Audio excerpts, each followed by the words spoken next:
எல்லாத்துக்கும் வந்து இன்னைக்கு வந்து ஜூன் 11 ரேண்டம் நம்பர் வந்துருச்சு. அண்ட் எல்லாருமே வந்து சர்டிபிகேட் வந்து வெரிஃபிகேஷன் ஆயிருச்சுன்னு நினைச்சிட்டு இருக்கீங்க. நீங்க அந்த வியூ ஸ்டேட்டஸ்ல பாத்தீங்கன்னா சர்டிபிகேட் அப்லோட் ஸ்டேட்டஸ் தான் வந்து கிரீன் டிக்ல இருக்கு. சர்டிபிகேட் வெரிஃபிகேஷன் வந்து உங்களுக்கு எந்த ஸ்டேட்டஸுமே வரல. நல்லா தெரிஞ்சுக்கோங்க, இன்னும் சர்டிபிகேட் வெரிஃபிகேஷன் அண்டர் ப்ராசஸ்ல தான் இருக்கு. இப்போ உங்களுக்கு வந்தது வந்து சர்டிபிகேட் அப்லோடு தான். நீங்க அப்லோட் பண்ணது சரின்னு வந்திருக்கு.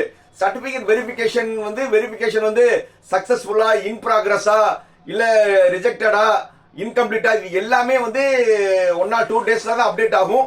இப்போதைக்கு வந்து இப்போ நீங்க எல்லாருமே பார்த்துட்டு வந்து ரேண்டம் நம்பர் வந்திருக்கும். அதே மாதிரி 7.5 ஸ்டூடெண்ட்ஸ்க்கு வந்து இன்னும் வந்து எலிஜிபிள் ஃபார் 7.5 கவர்மெண்ட் கோட்டாக்கு எஸ் நோன்னு வரவே இல்லை, அந்த காலமும் இல்லை.